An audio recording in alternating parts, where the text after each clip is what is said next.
Mix na po yan ng pre-starter 0 at pre-starter.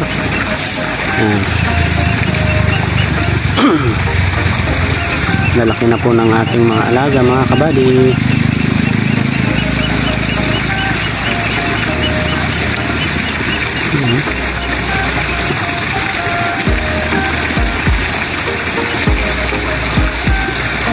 So bali 10 kilos muna yung binili ko.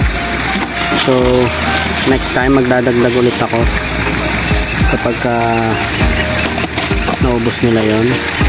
Then yun nga, sabi ko mga bago tayo mag pure na starter ay magtitimbang muna tayo.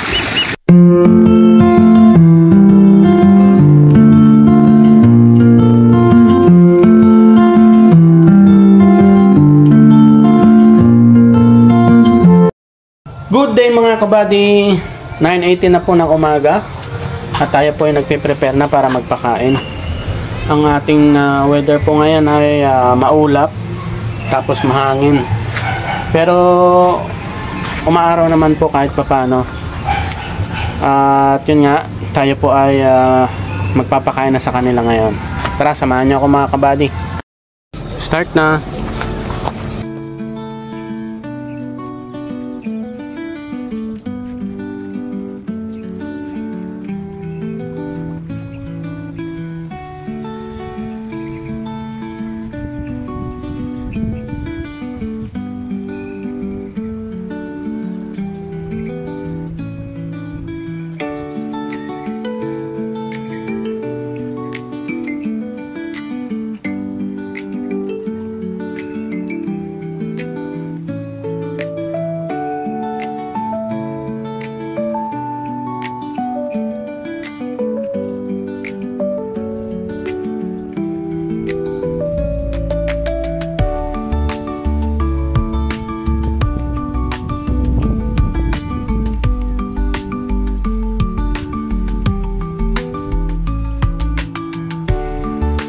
Yan mga kabady, nasa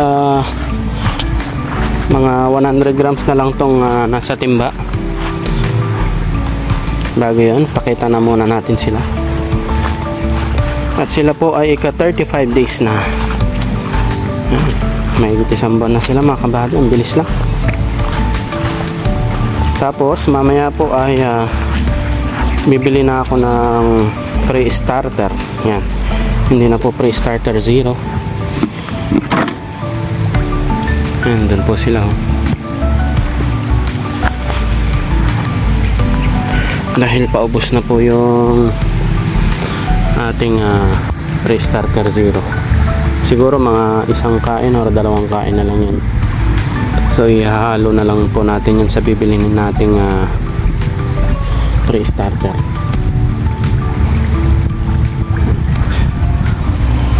Maaraw ngayon pero at the same time maulap at mahangin mga kabady. Tignan nyo. Kaya ang dami na naman pong dahon-dahon dito sa ating fish pan. Kahapon kinuhanan ko na.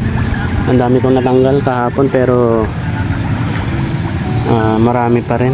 Gawa ng tuloy-tuloy pa rin yung malakas na hangin ngayon.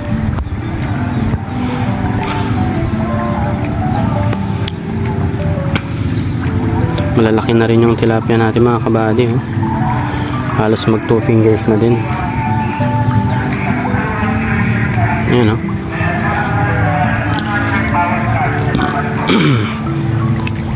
At kung manonotice nyo yung kulay ng tubig, medyo natanggal yung pagiging green nya. Medyo parang nagiging clear. Yan. Gawa nga ng kahapon binulabog natin yung lumot sa ilalim, kaya naging ganyan. So mamaya maya po natin isisindi ang solar pagkadating namin, kasi sumaglit na ako magpakain ngayon dahil pupunta rin po kami sa bayan nga, mamamalengke at the same time bibili ng ipapakain sa alaga. Yan, so ibigay natin yung kaunti pa dito.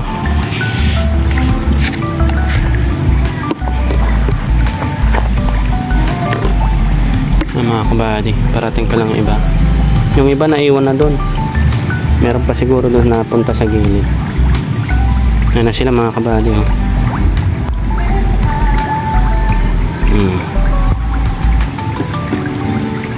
Lalaki na nila.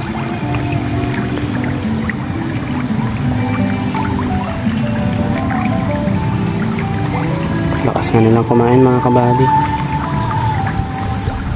Yan, tapos kahapon 2 beses lang ulit nakapagpakain gawa ng yun nga, umulan.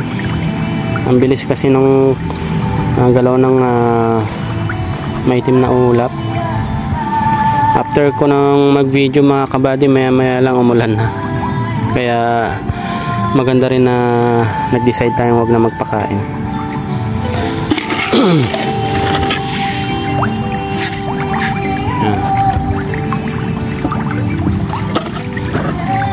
Dito tayo, medyo against the light mga kabady.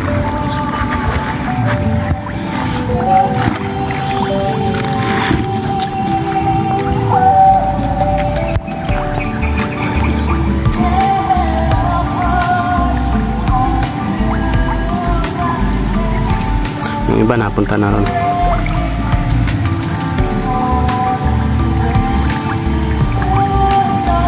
Bali 1.5 kilos pa rin yung pinapakain natin sa kanila mga kabady. At sakto pa rin naman yun. Puntaan naman natin yung may doon sa may hagdan banda. Meron din doon marami-rami. Yan sila mga kabady. Marami pa dito.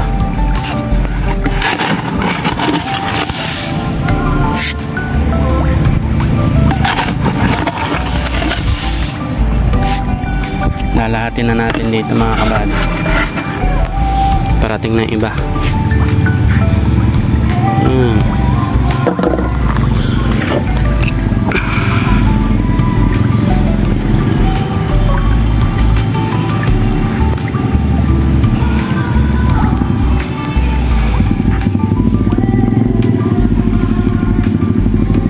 Yung ating mga red tilapia mga kabady parang wala na. Ayun, meron pa isa. Meron pa ako nakikitang isa mga kabady. Pero yung sinasabi kong parang hindi tilapia, parang wala na. Parang nakain na siya. Ay, ito pa pala siya. Nandiyan pa pala siya. Pero hindi tayo sure kung makakasurvive siya hanggang paglaki. Gawa nga ng yan siya, oh. Sobrang visible niya sa mga ibon, sa mga predator nila. Ayun, oh, ayan siya, oh. Malaki na rin siya mga kabady.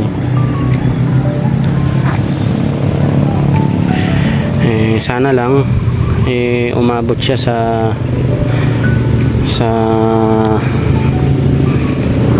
paglaki, hindi siya madagit ng ibon. Pero ngayon naman mga kabady, yung mga kingfisher ay hindi ko na masyado nakikita rito sa fish pond. Gawa nga ng mas malalaki na sila, so hirap na yung mga kingfisher para sila ay madagit. Pero meron pang iba na dumadagit sa ating mga alaga, so hindi din tayo nakakasigurado. Yan, so tapos na silang kumain, naubos na nila yung ating binigay na 1.5 kilos mga kabady. So mamaya na lang ulit, update ko ulit kayo mamaya. Update tayo mga kabady, 1:45 na. Yan, so pangalawang kain nila ngayon. At ang ating panahon ay ganun pa rin, maulap pero umaaraw. Yan, tapos sobrang hangin pa rin. Ang dami na naman ng dahon sa fish pond, pero ganun talaga, wala tayong magagawa dyan. Yan, so start na tayo magpakain mga kabady, samahan nyo ako. At siya nga pala mga kabady, ito na lang yung ating pre-starter zero. Konti na lang to mga kabady, mga 2 kilo. Tapos kanina ito yung binili natin na pre-starter na. So tignan nyo yung difference. Ito, naglagay ako dito. Ito yung pre-starter zero, ito yung pre-starter. So halos magkaparehas lang sila ng laki. Yan. Kaya yung sa size ng tilapia natin, kayang-kaya na nilang kainin yan. Ngayon, imimix ko na lang yung dalawa. Kasi nga, konti na lang din naman na to. Yan. So, ganun pa rin. 1.5 pa rin yung 1.5 kilos pa rin yung ipapakain natin mga kabady. Tara, simulan na natin mga kabady. Start na mga kabady.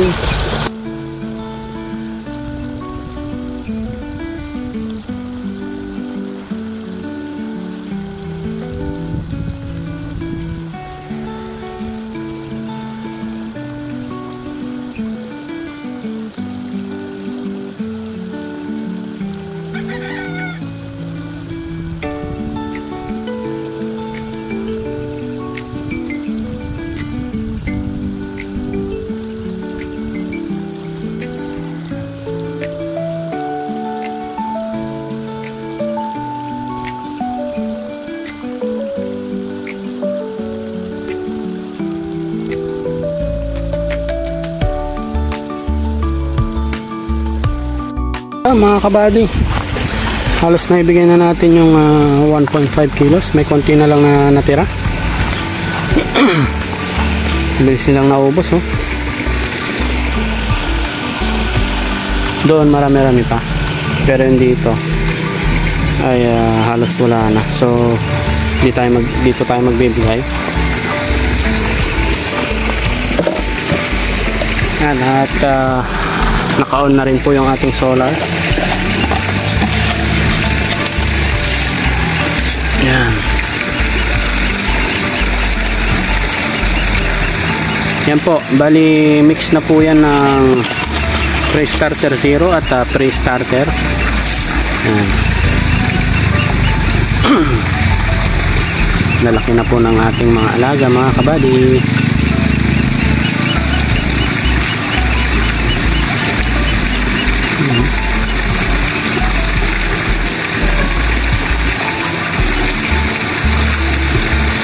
So bali 10 kilos muna yung binili ko. So next time magdadagdag ulit ako kapag naubos nila yon. Then yun nga, sabi ko mga bago tayo mag pure na starter ay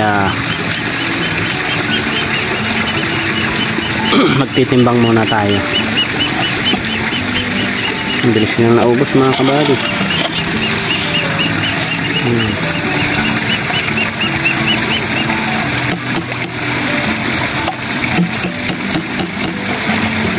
So ilalahat ko na ito mga kabady, konti na lang. Ito na lang, oh. Yan.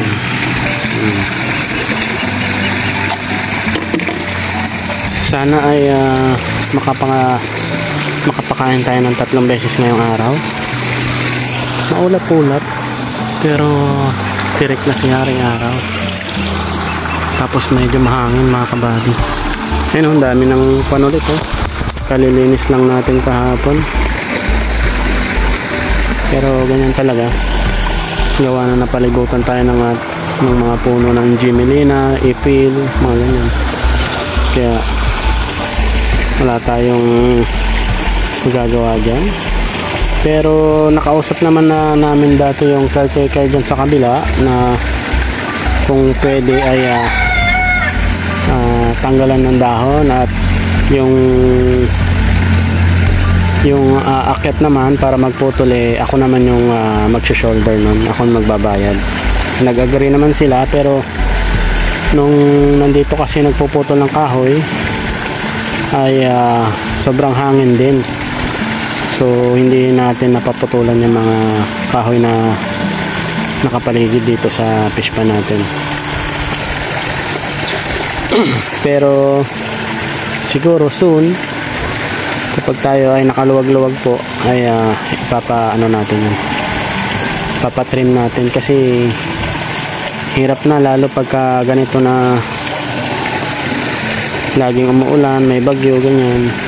Nakakatakot po kasi ang tataas na, especially yung malapit dun sa may tapat na solar, ang taas na nun. Baka mamaya biglang mabayo ng malakas na hangin yun, mahulugan niya yung solar, so sayang naman.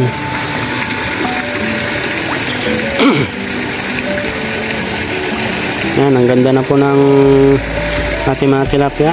Sarap ng panoorin, gawa ng kahit medyo malayo tayo sa kanila or medyo malayo sila sa atin, ay kitang kita na natin sila kasi nga malalaki na sila mga kabady.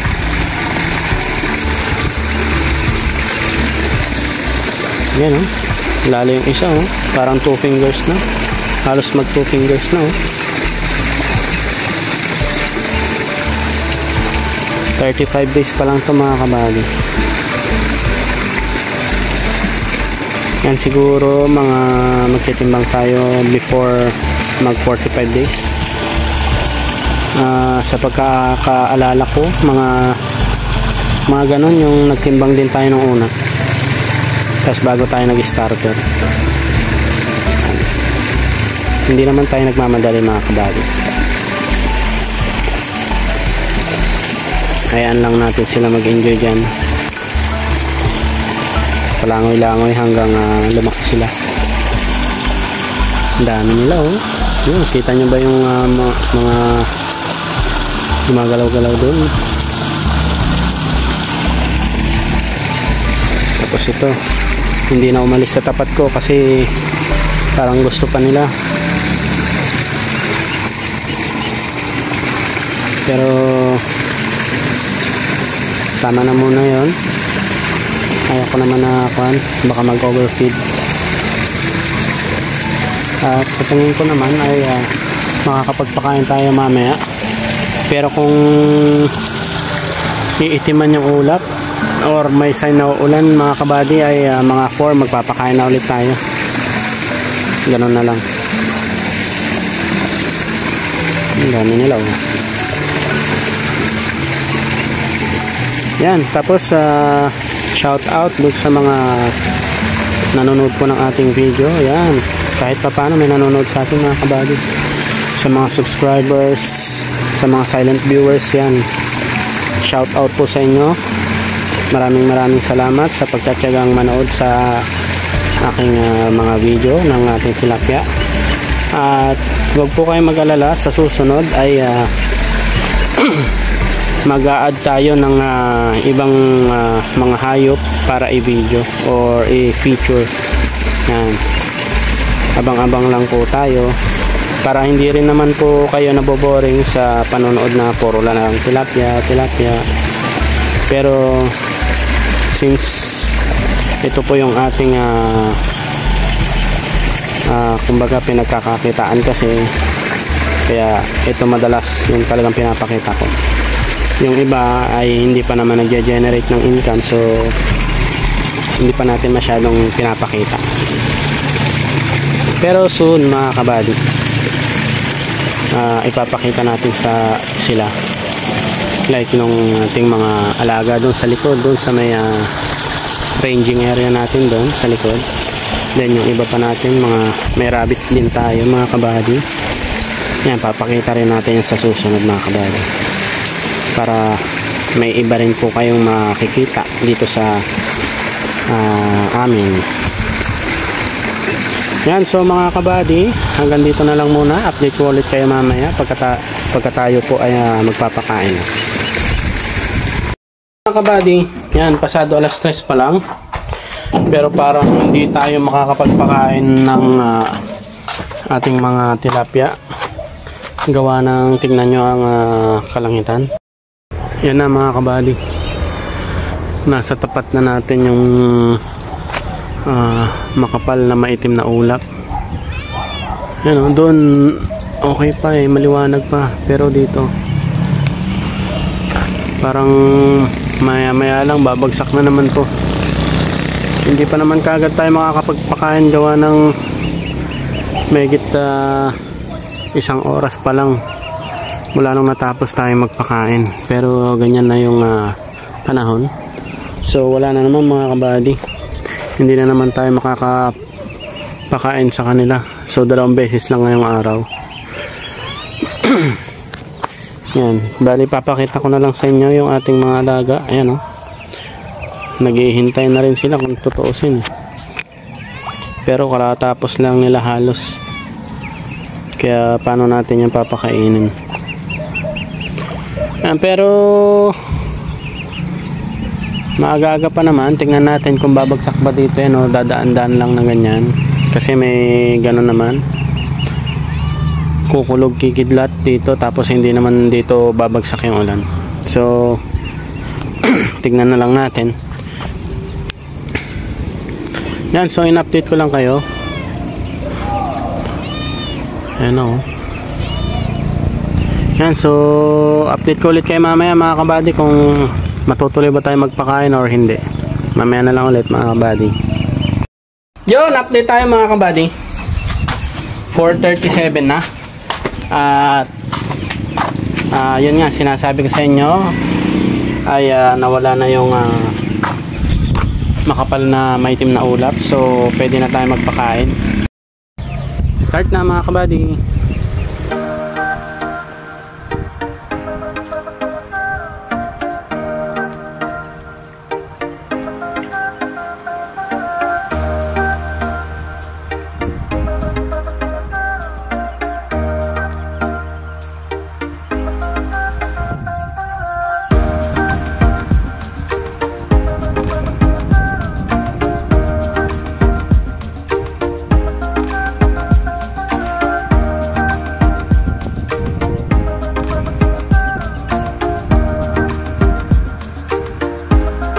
Yan, so bali binilisan lang natin mga kabady para naman sa ganun makakain na kagad sila. Baka kasi bumalik yung maitim na ulap.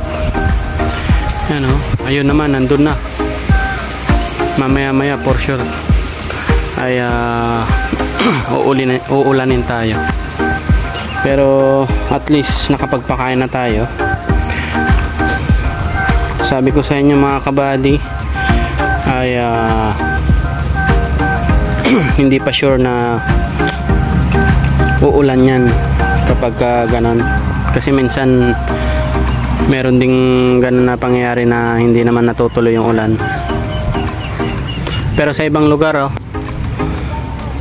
nag-start na, nagkuha na doon, nagkukulog-kulog kidlat na. Yan, so ang bilis na naubos ng ating mga tilapia yung binigay natin dito banda.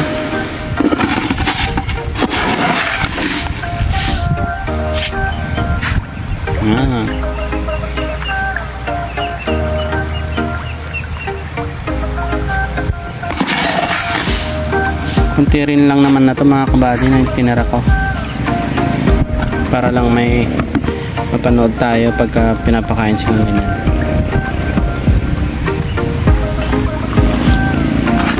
Kaya lang medyo against the light na, kasi nga hapon na rin, tapos ay maulap. Pero at least yan, nakikita nyo naman.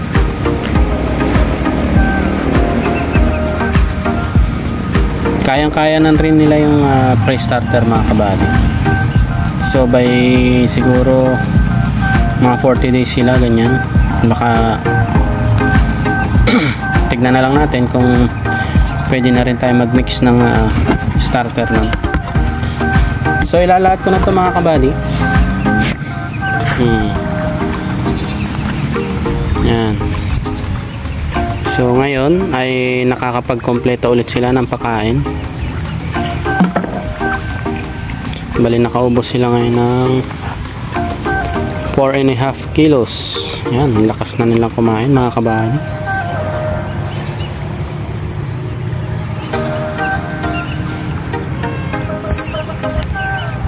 Mas malaki yung ang gagamitin nating capital para sa kanila ngayon.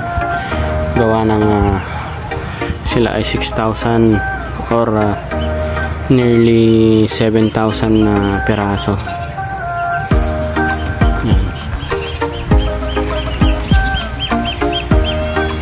At from day 1 hanggang ngayon po, day 35 na tayo, wala pa akong nakita na patay na lumutang na isda. Yan. Pero for sure na may mga nadagit na ng ibon. Yan. Pero hindi naman ganong karami yun.